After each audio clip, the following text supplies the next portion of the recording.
యేసే పరిష్కారము అనుదిన Bible study కార్యక్రమం ప్రేక్షకులందరికీ యేసుక్రీస్తు వారి అత్యున్నతమైన నామమున వందనాలు. ప్రభువునందు ప్రియా దేవుని బిడ్డలారా, నేటి దినము డాక్టర్ కారుపాటి శ్యామ్సాగర్ గారి ద్వారా బైబిల్ స్టడీలోని వాక్య ధ్యానమును నెహమ్యా గ్రంథము నుండి ధ్యానం చేసుకుందాము. మీరందరూ బైబిల్తోనూ నోట్బుక్తోనూ సిద్ధపడి ఉంటే డాక్టర్ కారుపాటి శ్యామ్సాగర్ గారు ప్రార్థన చేసి ఈ దినపు వాక్య పరిచర్య చేస్తారు.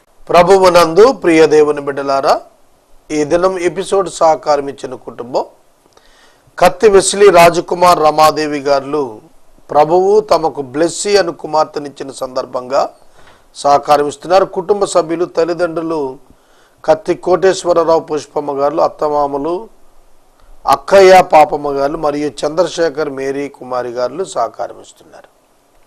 రాజ్ కుమార్ గారి కుటుంబానికి, రమాదేవి గారికి ధన్యవాదాలు. ప్రార్థించుకుని వాక్యం ప్రారంభిద్దాం.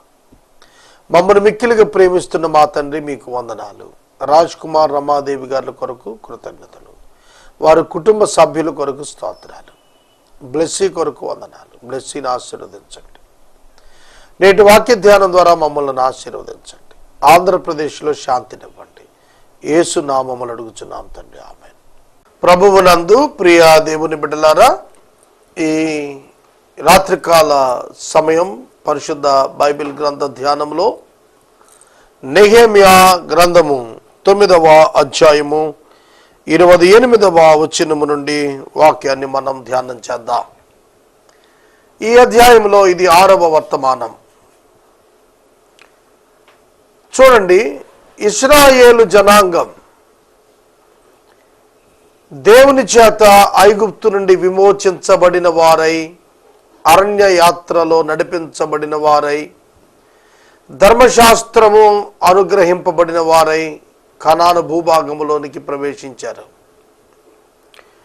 కనాను భూభాగములో వారు ప్రవేశించిన తరువాత యెహోషువ నాయకత్వంలో వారు జయించటం ప్రారంభించారు. అలాగున జయించటానికి దేవుడు వారికి సహాయకుడయ్యాడు. వారు యుద్ధాల్లో భాగస్థులయ్యారు, కానీ యుద్ధాన్ని చేసింది దేవుడే. దేవుడు ఆశ్చర్యకరమైన రీతిలో యుద్ధాలను పూర్తి చేశాడు. అన్య జనాంగమంతటిని కనాను భూభాగం పై నుండి తోలివేశాడు, తీసివేశాడు. కొంత వెరీ లిమిటెడ్ పీపుల్ తప్ప మిగతా స్వాస్థ్య భాగం అంతా ఆక్యుపై చేశారు. అలా ఆక్యుపై చేసిన తరువాత వారు పలుమార్లు దేవుని విషయంలో తప్పిపోతూ వచ్చారు.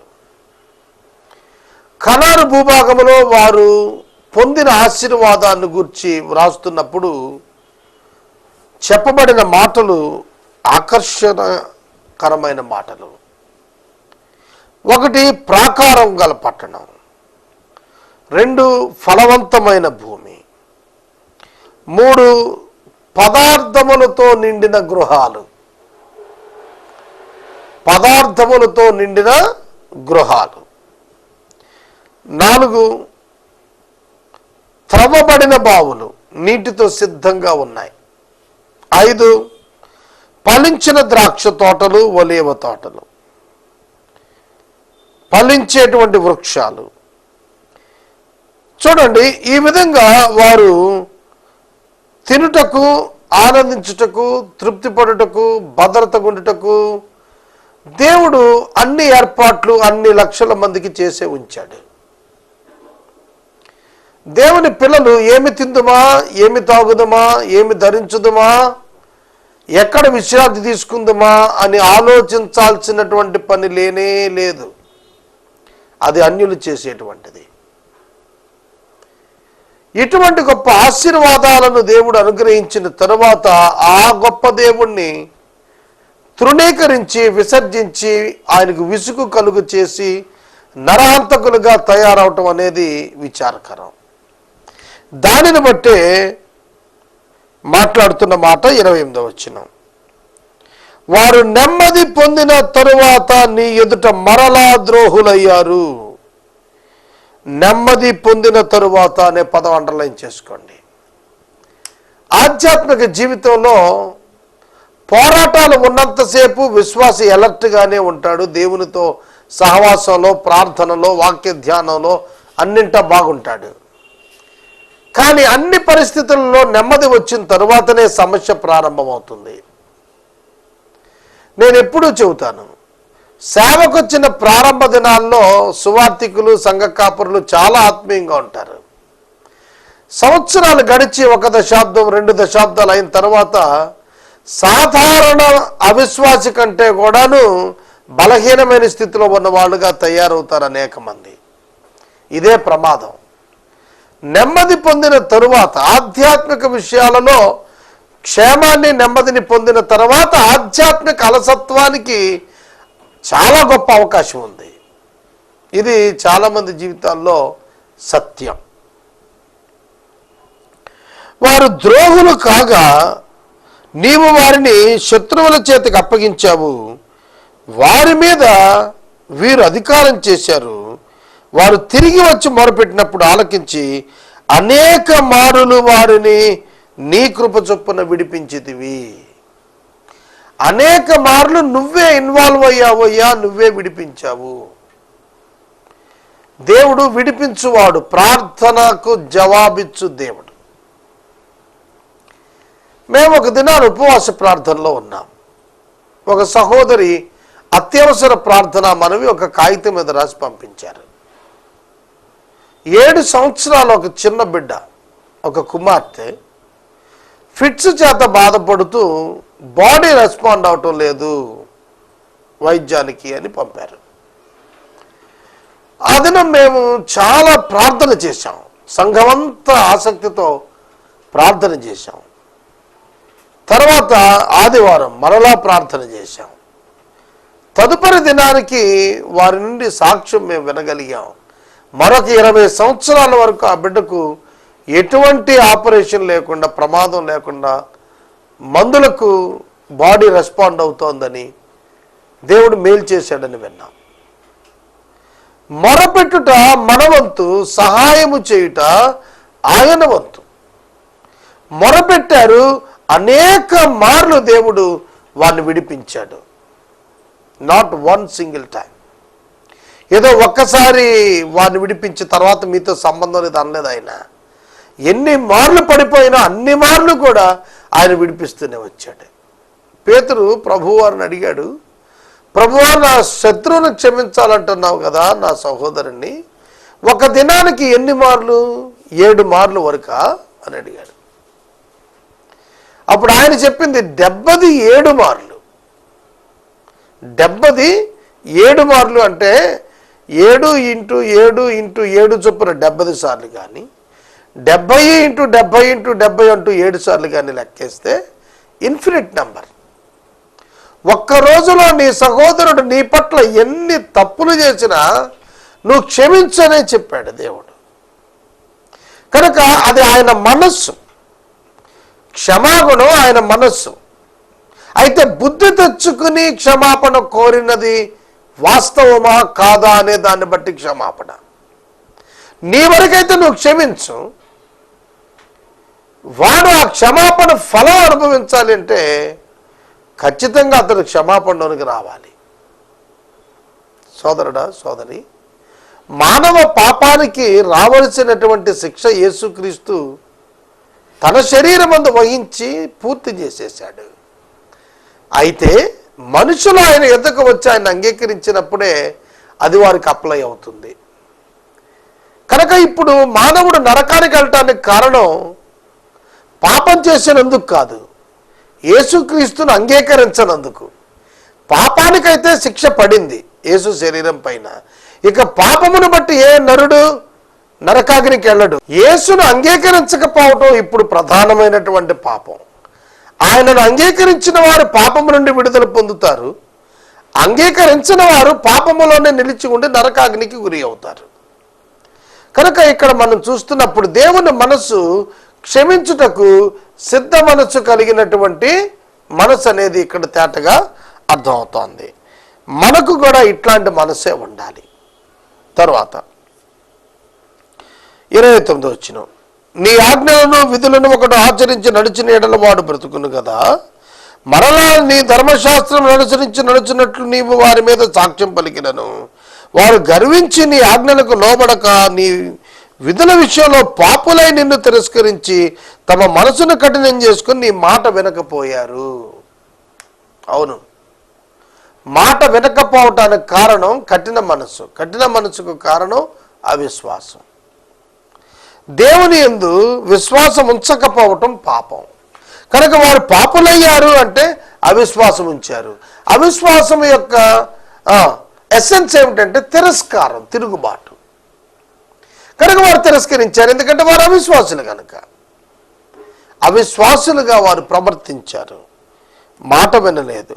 నీవు అనేక సంవత్సరాలు వారిని ఓర్చుకున్నావు, నీ ఆత్మ ద్వారా ప్రవక్తల ద్వారా వారి మీద సాక్ష్యాలు పలికావు, కానీ వారు వినకపోయారు. నువ్వు ఓర్చుకున్నావు.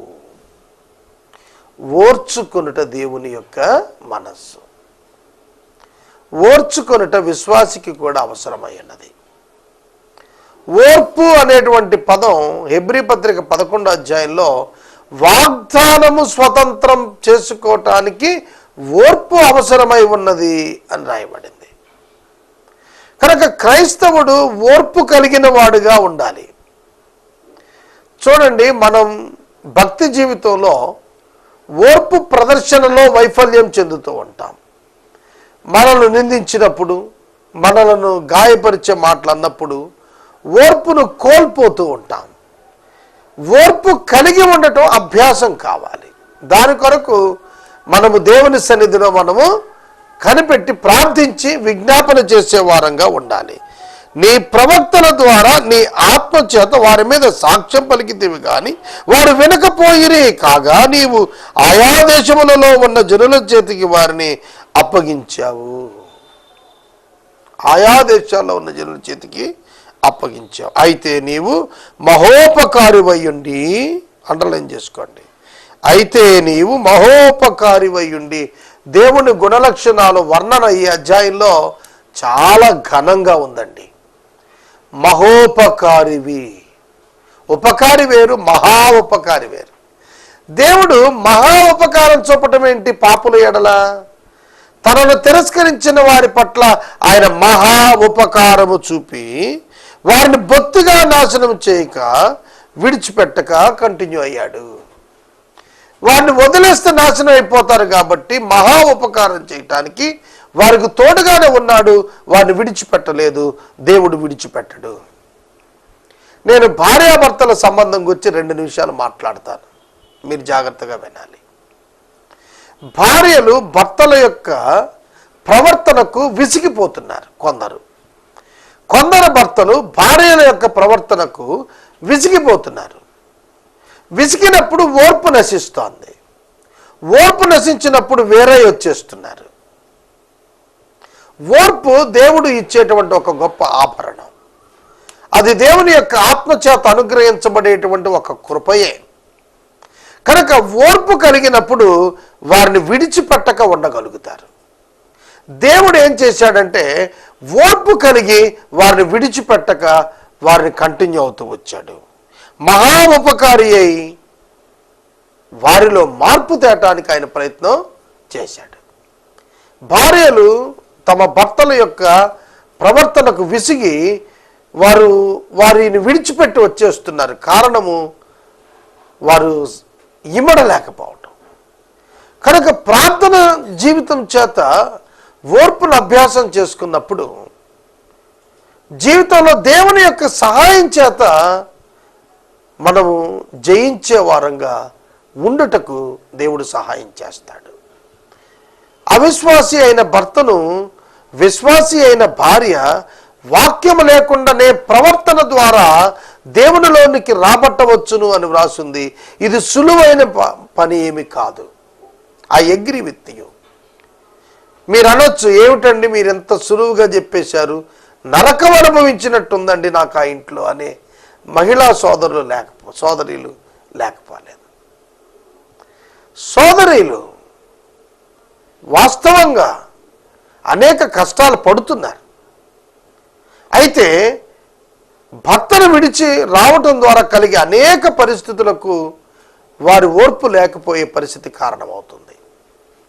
అయితే దేవుని యొక్క శక్తి చేత, వాక్యము చేత, ప్రార్థన చేత ఒక అవిశ్వాసిని మార్చటానికి మనము శ్రమ అనుభవించటం ద్వారా ఒక ఆత్మను అగ్నిలో నుండి లాగినట్లుగా లాగి రక్షించగలుగుతాం. ఓ స్త్రీ, నీ భర్తను నీవు రక్షించదవో లేదో నీకేమి తెలియను అని అడిగాడు. కనుక as a believer you need to depend upon your God. నీ దేవుని మీద నీవు ఆధారపడాల్సిందే. నీ దేవుని యొక్క సహాయాన్ని నువ్వు కోరాల్సిందే. నీ దేవునిపై నీవు ఆనుకోనాల్సిందే నీ కుటుంబాన్ని కట్టుకోవటానికి.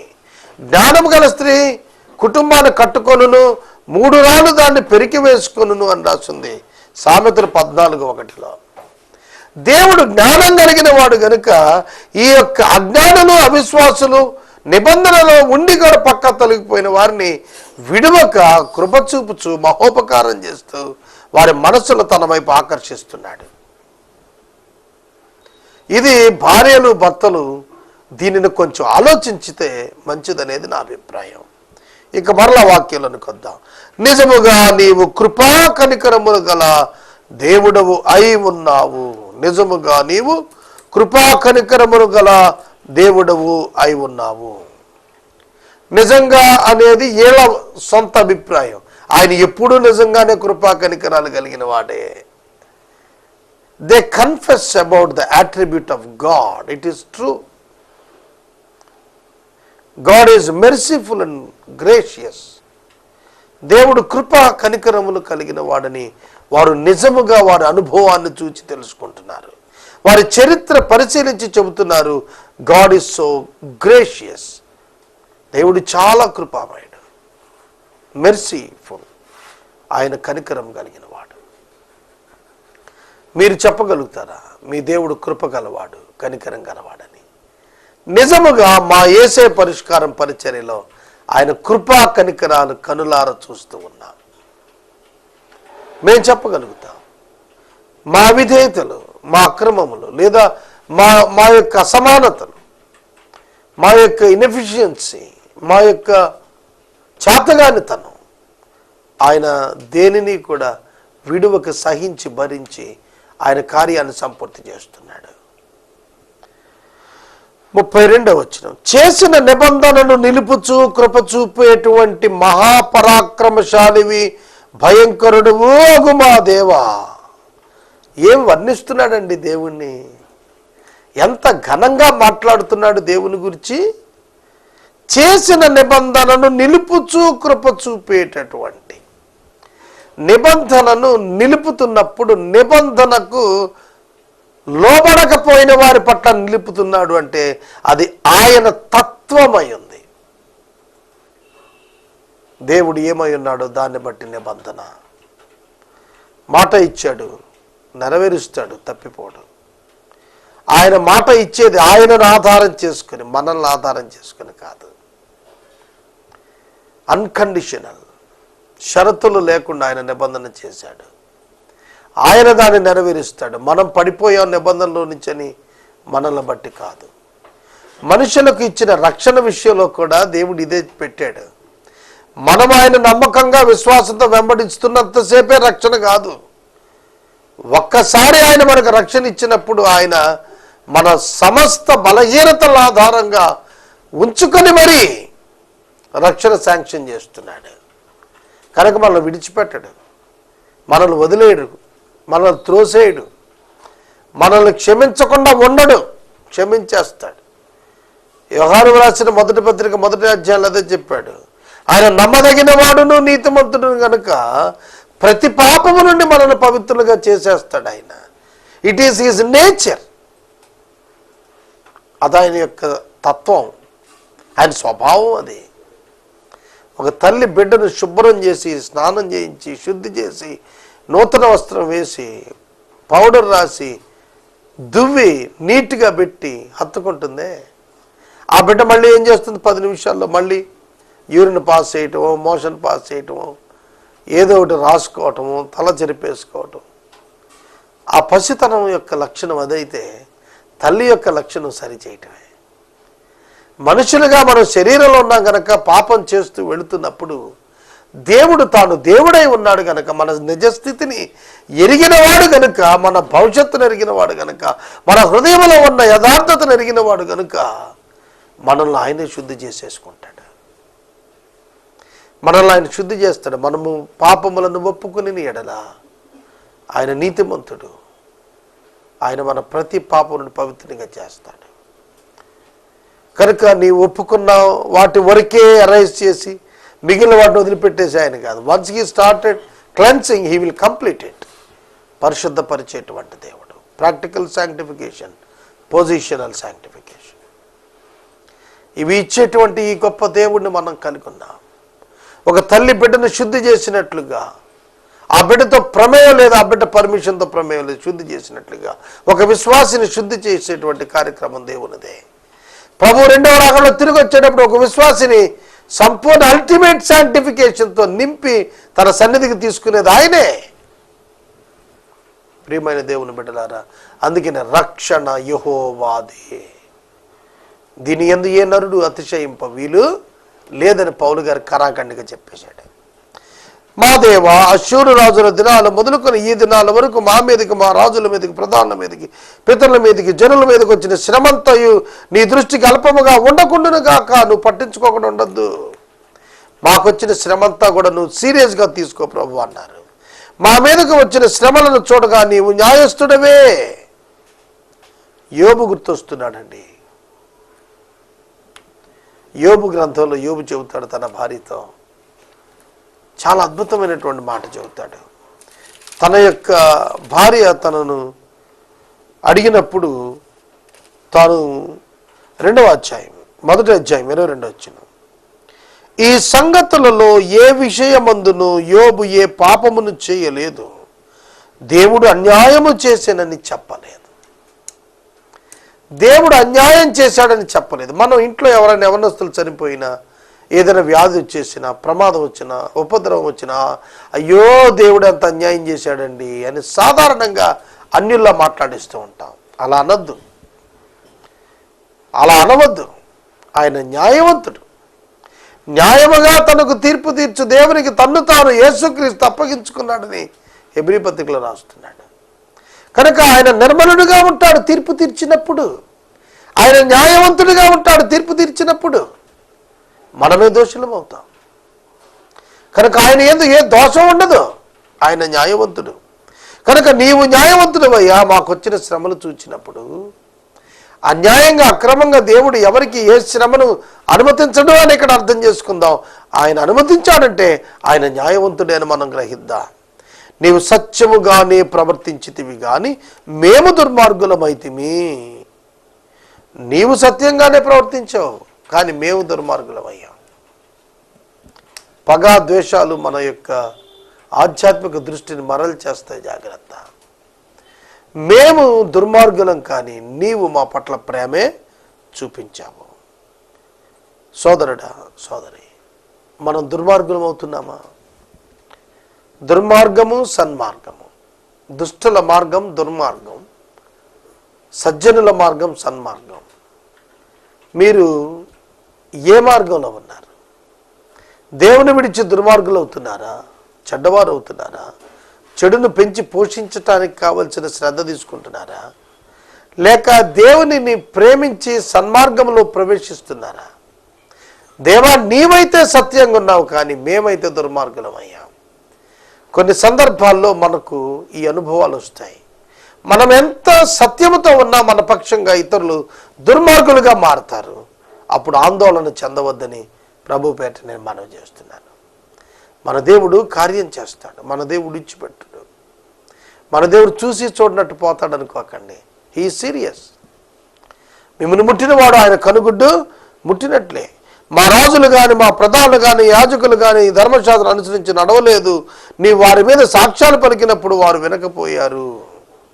యాజకులు వినలేదట, రాజులు వినలేదట, ప్రధానులు వినలేదట, పితరులు వినలేదట, ప్రజలు వినలేదట, ఎవరు నీ మాట వినలేదు. మేము ఎట్లా కన్ఫ్యూజ్ చేస్తున్నారు చూడండి. ఎవ్వరూ దేవుని మాట వినలేదట, విసర్జించారట. వారు తమ రాజ్య పరిపాలన యందు నీవు తమ ఏళ్ల చూపిన గొప్ప ఉపకారము తలంచుకోకుండా నువ్వు వారికి ఇచ్చినటువంటి అన్నీ అనుభవించి నిన్ను సేవించలేదు. చెడు నడతలు నడిచి మారు మనసు పొందకుండా ఉండిపోయారు. మారు మనసు పొందని వారుగా ఉండిపోయారు ఇశ్రాయేలీయులు. దేవుడిచ్చిందంతా తినేశారు. దేవుడు అంటే నిర్లక్ష్యం లేకుండా వ్యతిరేకించారు. చెడు నడతలు నడిచారు. ఘోరమైనటువంటి వారుగా జీవించారు. ఉపకారాలు మర్చిపోయారు. 103వ సంకీర్తనలో కీర్తనకారుడు ఉపకారాన్ని మరవద్దని చెప్పాడు. అందుకే కానీ ఇశ్రాయేలీయులు ఉపకారాలు మర్చిపోయారు. మేము దాస్యంలో ఉన్నాము, చిత్తగించవయ్యా, పొలమును దాని సమృద్ధిని అనుభవించడం మా పితరులకు దయచేసిన భూమి యందు మేము దాసులుగా ఉన్నామయ్యా. ఇప్పుడు మేము వెనకకు తిరిగి వచ్చామన్న మాటే కానీ మేము we're under the control of the pagan people. మా పాపాలను బట్టి నువ్వు మా మీద నియమించిన రాజులకు అది అతి విస్తారంగా ఫలమిస్తోంది. వారు తమకిష్టం వచ్చినట్లు మా శరీరాలు పశువుల మీద అధికారం చూపుతున్నారు. మాకు చాలా శ్రమలు కలుగుతున్నాయి. మాకు దాస్యం నుంచి విడుదల దయచే ప్రభువా అని అడుగుతున్నారు. నిజ స్వాతంత్రం అనుభవించడానికి కావాల్సింది పాపక్షమాపణ పొందిన అనుభవం. అట్టి కృప మాకు ఇవ్వండి అయ్యా అని ప్రార్థిస్తున్నారు. ఈ వాక్యోపదేశం ఈ యొక్క అధ్యాయం 6 దినాలు ధ్యానం చేశాం కనుక ఎపిసోడ్ సహకారులు కావాలి. దయచేసి ముందుకు రమ్మని నేను మనవి చేస్తున్నాను. మనము ఇంతవరకు డాక్టర్ కారుపాటి శ్యామ్ సాగర్ గారి ద్వారా బైబిల్ స్టడీలోని వాక్య ధ్యానమును నెహెమ్యా గ్రంథము నుండి ధ్యానం చేసుకున్నాం. ఈ కార్యక్రమం ద్వారా మీరు పొందుకొనుచున్న ఆత్మీయ మేలులు ఒక ఉత్తరం ద్వారా మాకు తెలియచేయండి. మీ ప్రార్థనా మనవులు మాకు తెలియచేస్తే ఏసే పరిష్కారం కార్యాలయంలో ఏర్పాటు చేసిన ప్రత్యేక ప్రార్థనా శిబిరంలో మీ కొరకు ప్రార్థిస్తాం. మీ కుటుంబ పక్షముగా ఒక ఎపిసోడ్ ప్రసారం చేయాలనుకున్నారు మాకు తెలియచేస్తే మా సిబ్బంది మీ గృహాలను దర్శిస్తారు. ముగింపు ప్రార్థన ఆశీర్వాదాలతో ఈ కార్యక్రమాన్ని ముగించుకుందాం. ప్రభువునందు ప్రియా దేవుని బిడ్డలారా, ఈ రాత్రికాలపు వాక్య భాగం కొరకు సహకారం ఇచ్చిన కుటుంబం కత్తి వెస్లీ రాజ్ కుమార్, రమాదేవి గారు, కుమార్తె బ్లెస్సీ, తల్లిదండ్రులు అత్తమామలు కత్తి కోటేశ్వరరావు, పుష్పమ్మ, అక్కయ్య, పాపమ్మ గారు మరియు చంద్రశేఖర్ మేరీ కుమారి గారు సహకారం ఇస్తున్నారు. వెస్లీ రాజ్ కుమార్, రమాదేవి దంపతులకు ధన్యవాదాలు. ప్రార్థించుకుందాం. మమ్మల్ని మిక్కిలిగా ప్రేమిస్తున్న మా ప్రియ తండ్రి వందనాలు. ఈ కుటుంబం కొరకు ప్రార్థిస్తున్నాం. చిన్నబిడ్డ బ్లెస్సీని 12 సంవత్సరాల అనంతరం మీరు ఆ దంపతులకు ఇచ్చారు. చిన్నబిడ్డను ఆశీర్వదించండి. మనుషుల దయలో దేవుని దయలో వర్ధిల్లుటకు కృప చేయండి. మీ దాసురాలు రమాదేవి గారికి పరిపూర్ణ ఆరోగ్యాన్ని దయచేయండి ప్రభు.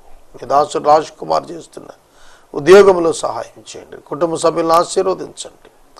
వీరి వల్ల అనేక మంది ముందుకు వచ్చి మీరు చేసిన మేలులను బట్టి వాక్య ప్రసారం చేయడానికి కృప చూపండి. నూతన ఎపిసోడ్ సహకారాలను పంపండి. ఆంధ్రప్రదేశ్ రాష్ట్రంలో శాంతిని నెలకొల్పండి.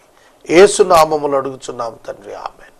మన తండ్రి అయిన దేవుని ప్రేమ, కుమారుడిని యేసయ్య కృప, పరిశుద్ధాత్మ దేవుని యొక్క అన్యోన్య సహవాసం సదాకాలం మనందరికి తోడైండును గాక. ఆమేన్.